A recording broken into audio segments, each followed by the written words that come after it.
Ya, yang ingin saya tekankan adalah bahwasanya terkait dengan masalah kunut subuh gitu ya khususnya itu memang ada terjadi perbedaan pandangan di antara para ulama antara madhab Syafi'i ya dan madhab yang lain.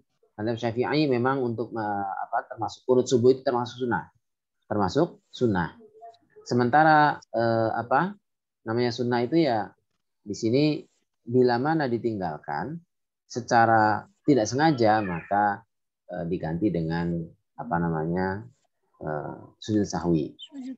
Ya, sujud sahwi.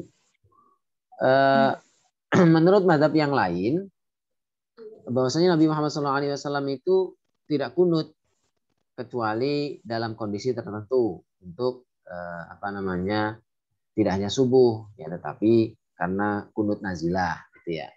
Ini menurut tafsir yang lain. Ya sebetulnya hadisnya sama ya, tapi penafsirannya yang lain. Hadisnya kan macam-macam tidak cukup satu. Ada hadis tentang kunut nazilah, ada juga Nabi Muhammad SAW juga kunut mazalah Jibril apa namanya lam yazal kalau nggak salah hadisnya itu riwayatnya dengan makna bahwasanya Nabi Muhammad SAW itu tidak henti-hentinya ya membaca kunut hatta faraqad dunia sampai beliau fi subhi pada waktu sholat subuh hatta faraqad dunia sampai beliau meninggalkan dunia. Artinya menurut mazhab Syafi'i ini kunut subuh itu tidak pernah ditinggalkan oleh beliau mulai dari pertama kali disunahkan.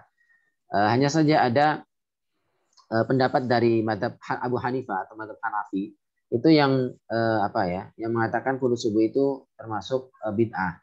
Bid'ah itu dengan riwayat Abu Naim Muhaddas mengatakan bahwasanya jangan melakukan kunut karena kunut ini termasuk perkara yang dibarukan, artinya bukan suatu yang disunahkan. Gitu. Ini ada memang yang bertolak belakang dengan ini. Jadi kalau secara fikih perbandingan madhab, memang ada yang mengatakan kunut subuh itu sunnah, ada yang mengatakan tidak sunnah. Tidak sunnah itu ya berarti tidak perlu dilakukan. Dengan perbedaan pandangan, masing-masing menguatkan dalilnya masing-masing. Nah, tetapi bagaimana kita selaku umat atau orang awam yang tidak memahami secara detail terkait dengan perbedaan pandangan itu, baik dalil-dalilnya maupun mana kekuatan yang lebih kuat, maka sikap kita yang pertama adalah kita yakini bahwasanya apa yang kita lakukan, apa yang kita ketahui itu adalah sunnah. Misalnya kita madhab Syafi'i, ikuti madhab Syafi'i. Gitu ya, dengan keyakinan. Namanya sunnah, itu kalaupun ditinggalkan tidak masalah. Gitu ya. Nah praktiknya, maka kita menggunakan fikih dakwah. Fikih dakwah itu bagaimana? Kita lihat kondisi di mana kita sedang sholat. Gitu. Kalau kita misalnya sholat di tempat yang biasanya menggunakan kunut subuh, maka ikuti. Gitu ya. Bahkan kalau kita misalnya terbiasa sholat subuh dengan kunut, ketika kita sholat subuh tidak tidak di tempat kita biasanya, tapi sholat di tempat yang tidak biasa kunut, maka tidak perlu kunut. Kita sebagai imam misalnya ditugaskan untuk menjadi imam di tempat yang tidak biasa kunut, maka tidak perlu kunut meskipun kita biasanya kunut. Gitu. Begitu juga ketika kita tidak biasa kunut, tetapi kita menjadi petugas imam di tempat yang di situ kebanyakan mengikut mazhab Syafi'i yang biasa kunut, maka kita harus belajar kunut karena kita bertugas sebagai imam. Kenapa? Karena mengikuti pendapat mayoritas. Karena ini masalah yang remeh saja. Ada suatu ketika diriwayatkan oleh Imam Syafi'i dan bagaimana akhlak Imam Syafi'i. Imam Syafi'i itu kan lahir di tahun meninggalnya Imam Abu Hanifah. Jadi Imam Syafi'i rahimahullah taala radhiyallahu taala anhu, beliau itu lahir di tahun meninggalnya atau wafatnya Imam Abu Hanifah. Jadi Imam Abu Hanifah hidup, kemudian punya murid namanya Imam Malik. Imam Malik punya murid nama Imam Syafi'i. Nah, ketika Imam Abu Hanifah itu lahir, ya di tahun itu Imam Syafi'i ketika Imam Abu Hanifah itu meninggal wafat, Imam Syafi'i lahir di tahun itu.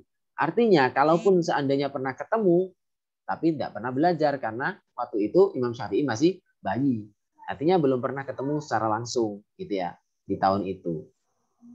Tetapi beliau itu termasuk cucu muridnya Abu Hanifah karena Imam Syafi'i itu muridnya Abu apa namanya Anas bin Malik, Malik bin Anas, ya, yang merupakan murid dari Imam Abu Hanifah atau Imam Hanafi tadi. Nah, ceritanya adalah suatu ketika siapa namanya Imam Syafi'i ini sedang bertandang ke masjid yang biasa dipakai oleh Imam Abu Hanifah mengajar, gitu ya. Dan di situ, di dekat situ ada kuburan siapa? Imam Abu Hanifah. Nah, ketika Imam Syafi'i diminta oleh para jamaah untuk menjadi imam di masjid tersebut, ketika berkunjung di tempat mazhab Imam Abu Hanifah tersebut, beliau meskipun ketika sholat subuh biasanya mensunahkan kunut subuh, saat itu beliau tidak membaca kunut. Ketika ditanya mengapa, jawabannya adalah saya menghormati kakek guru saya karena di sini ada kuburan siapa Imam Abu Hanifah dan penduduk di sini adalah pengikut mazhab Abu Hanifah, begitu.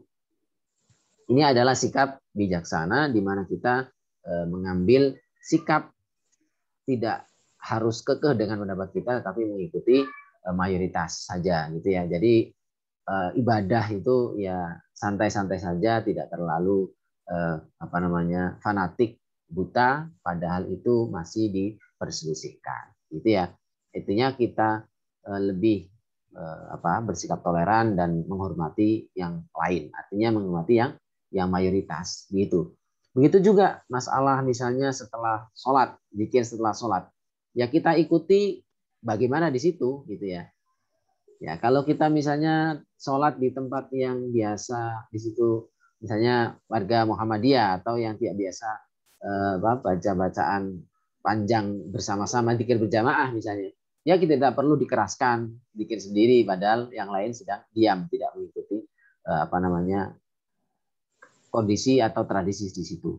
Begitu juga ketika kita apa namanya sebagai jamaah atau imam yang diminta untuk bertugas di masjid yang biasa berzikir setelah berjamaah itu zikir secara keras, ya kita ikuti gitu. Intinya apa?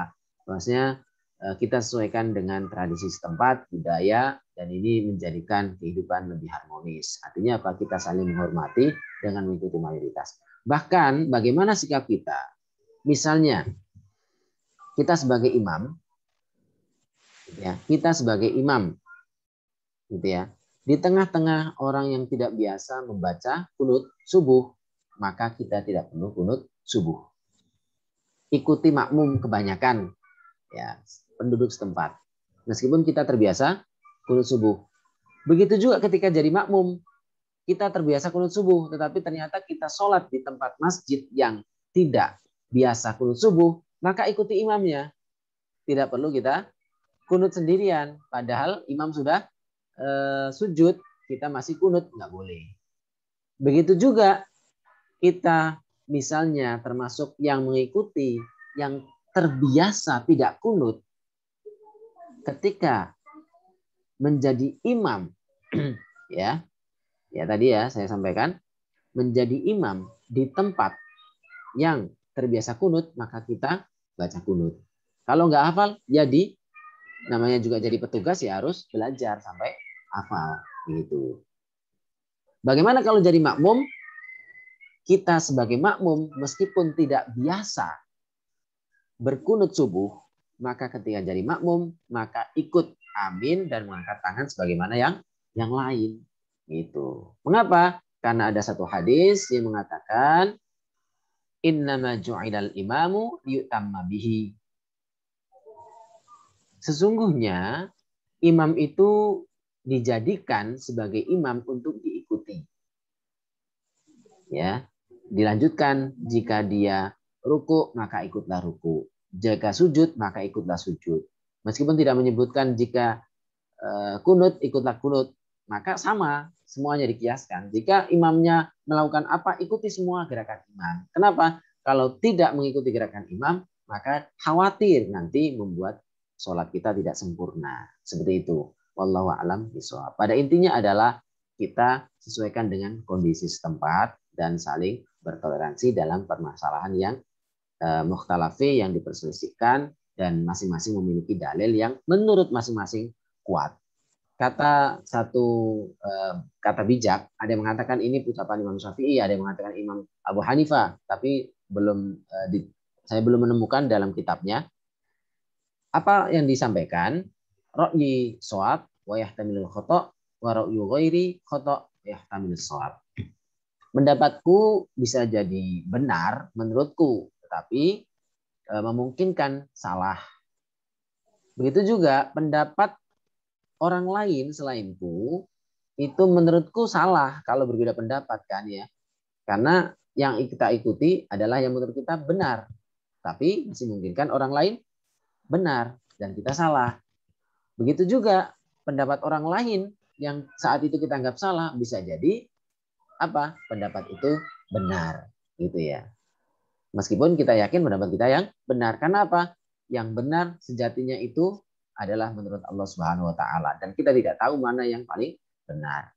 Dan sementara yang kita yakini sekarang ini bisa jadi benar, ya bisa jadi salah juga. Ya, karena apa yang dipahami oleh manusia itu sifatnya nisbi, masih dalam interpretasi atau pemahaman kita sebagai manusia yang mana belum tentu mencapai sesuai yang diinginkan oleh Allah Subhanahu wa taala. Begitu ya, hanya berusaha. Artinya apa? Kita ini ya hanya berusaha untuk beribadah kepada Allah Subhanahu wa taala dengan apa yang kita yakini. Adapun kebenaran hakiki adalah milik Allah Subhanahu wa taala. Demikian dari saya, mohon maaf yang sebesar-besarnya bila ada kekurangan. Marilah kita itu bersama dengan membaca alhamdulillah. Alhamdulillahirabbil alamin. Doa kafaratul majlis. Subhanakallahumma bihamdika asyhadu an la ilaha illa anta astaghfiruka wa atubu ilaik. Wallahumma fiqhi lakum thariq wa lakum minkum. Wassalamualaikum warahmatullahi wabarakatuh.